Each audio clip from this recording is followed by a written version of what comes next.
Halo, Assalamualaikum warahmatullahi wabarakatuh. Jumpa lagi dengan channel Asbab saja. Pada kesempatan ini, mudah-mudahan teman-teman yang menonton video ini senantiasa dalam keadaan sehat, kaya raya, bahagia.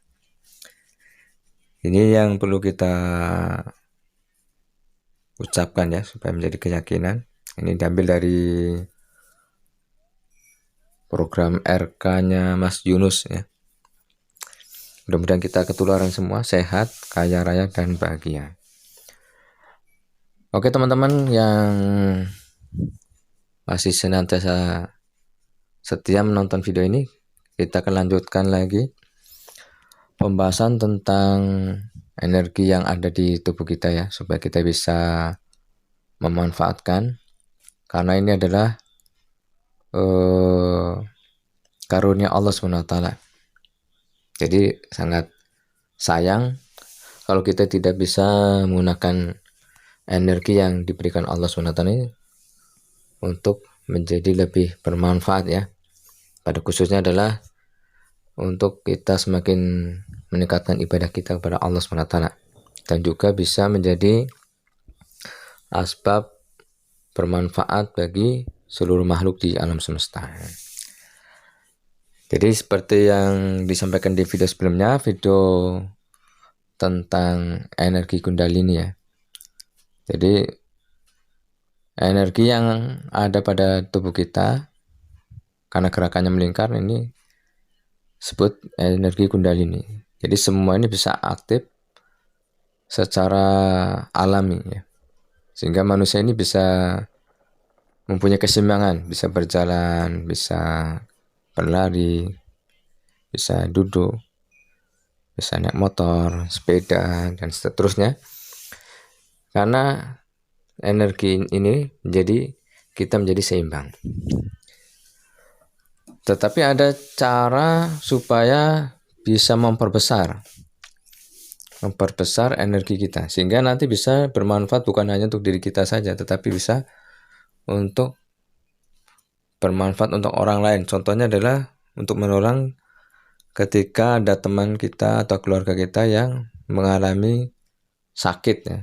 Jadi dengan energi Kundalini ini, maka kita bisa sebagai ikhtiar untuk menjadi kesembuhan, asbab kesembuhan bagi teman kita itu. Tetapi yang perlu diperhatikan adalah powernya ya. Powernya harus lebih besar. Power dari energi itu harus lebih besar. Nah, jadi bagaimana caranya memperbesar energi kita? Di luaran sana ya banyak metode-metode atau teknik-teknik untuk memperbesar energi. Salah satunya adalah dengan pernapasan.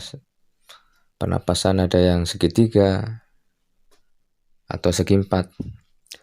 Kalau pernapasan segitiga ini adalah caranya kita menarik napas, mungkin dalam hitungan ya, misalnya hitungan 5, kemudian ditahan 5, kemudian dikeluarkan 5. Ini yang pernapasan segitiga. Ada juga pernapasan segi empat. Tarik, misalnya tadi 5, tahan 5, kemudian kita keluarkan napas 5 di hitungan, dan ditahan lagi 5 hitungan, kemudian tarik lagi. Ini seperti itu. Ini secara teori bisa meningkatkan energi yang di dalam tubuh kita ya. Apalagi ditahan di perut ya. Itu sebagai pusatnya energi. Sehingga energi yang setelah kita latih dengan metode ini adalah akan memperbesar power dari energi. Cuma masalahnya adalah tentu seperti di dunia ya, ada kelebihan, ada kekurangannya. Kekurangannya adalah ketika energi sudah besar, apalagi yang ditahan di perut ini, biasanya mengundang keinginan pun menjadi besar. Maksudnya adalah nafsu kita pun akan menjadi besar ya. Sehingga akan menjadikan kita ini lebih cepat marah ya, cepat panas ya. Makanya ini biasanya pernapasan ini biasanya digunakan oleh teman-teman kita yang belajar ilmu silat ya, ilmu bela diri. Bisa menggunakan teknik pernapasan ini untuk memperkuat energi, terutama tenaga dalam ya. Efeknya apa? Efeknya mereka menjadi kuat. Tetapi dari segi mental dia mudah marah ya.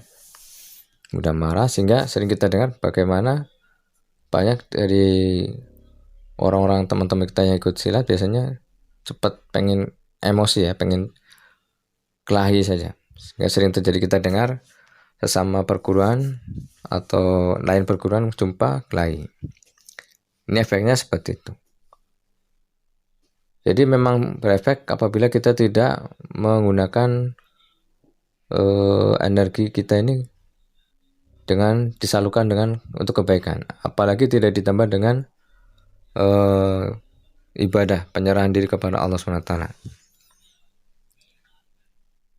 Dan ada lagi ulama yang mengatakan bahwa apabila kita sering menahan nafas, ujung-ujungnya adalah nanti kita bisa di akhir hayat kita ini, maksudnya ketika kita sudah tua, maka gantian kita disiksa oleh nafas. Biasanya kan nafas normal, keluar masuk ini nafas yang normal.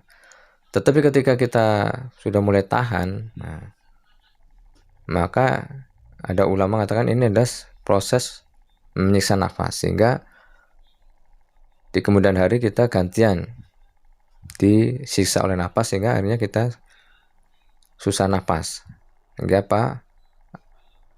sesak nafas akhirnya ya.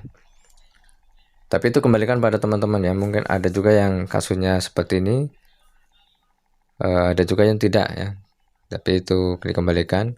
Cuma ini adalah sebagian ulama mengatakan seperti itu, dan memang ada buktinya, tapi tidak 100% ya. Tapi jadi kalau teman-teman mau memperbesar energi dengan cara teknik nafas segitiga atau segi empat ini, ya kami persilakan saja, cuma resiko ditanggung sendiri ya. Kemudian selanjutnya bagusnya adalah ada lagi teknik nafas yang panjang.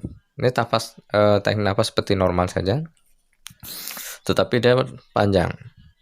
Nariknya nafas panjang, kemudian tidak ditahan tapi dikeluarkan langsung panjang. Ini kalau secara ilmiah memang bagus, karena dia memaksimalkan paru-paru ya.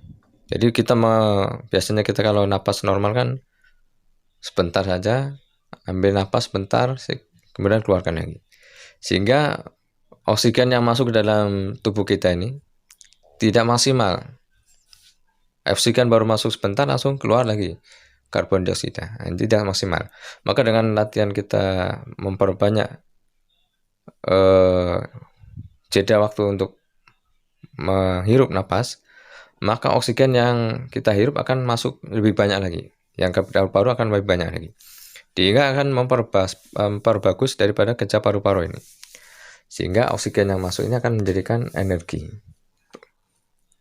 Kemudian kita keluarkan karbon dioksida, ini adalah mengeluarkan racun. Jadi apabila sirkulasi seperti ini berjalan, maka ini akan menjadi tambahan energi kita menjadi lebih besar. Kita pun akan menjadi lebih sehat dengan adanya kita memperbanyak oksigen yang masuk dalam tubuh kita dan mengeluarkan karbon dioksida di tubuh kita. Jadi yang ini lebih aman ya, karena tidak ada proses menahan nafas. Tapi itu tadi dikembalikan pada teman-teman ya. Jadi sebetulnya masih banyak teknik-tekniknya. Ada dengan menggunakan metode zikir ya bagi yang orang Islam, atau dengan mantra-mantra yang dimana diucapkan mantra itu adalah, atau zikir itu adalah untuk menjadikan kita yakin ya. Dengan adanya kita menambah ada suatu keyakinan bahwa kita menjadi lebih kuat, itu pun akan menjadi menjadi lebih kuat karena ada sugesti yang kita tanamkan dalam hati bahwa dengan kita membaca mantra atau doa akan menjadi kuat, maka dengan sugesti tersebut kita pun akan menjadi lebih kuat. Seperti itu ya. Jadi itu salah satu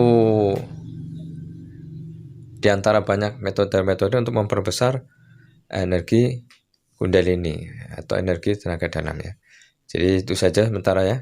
Kita mungkin kedepannya kita bahas lagi masih seputar energi, bagaimana cara memperbesar, cara menggunakannya, dan kenapa kadang kita buat energi itu bisa berhasil atau ternyata habis itu kita buat lagi ternyata tidak berhasil. Nah, nanti kita insya Allah kita bahas lagi. Atau teman-teman ada yang punya pengalaman boleh di-share kita, karena kita ini ada sedang sama-sama belajar, sama-sama mudah-mudahan bisa menjadi lebih bermanfaat bagi teman-teman yang lain ya. Untuk itu kita akhiri saja video kali ini. Sampai jumpa di video berikutnya. Assalamualaikum warahmatullahi wabarakatuh.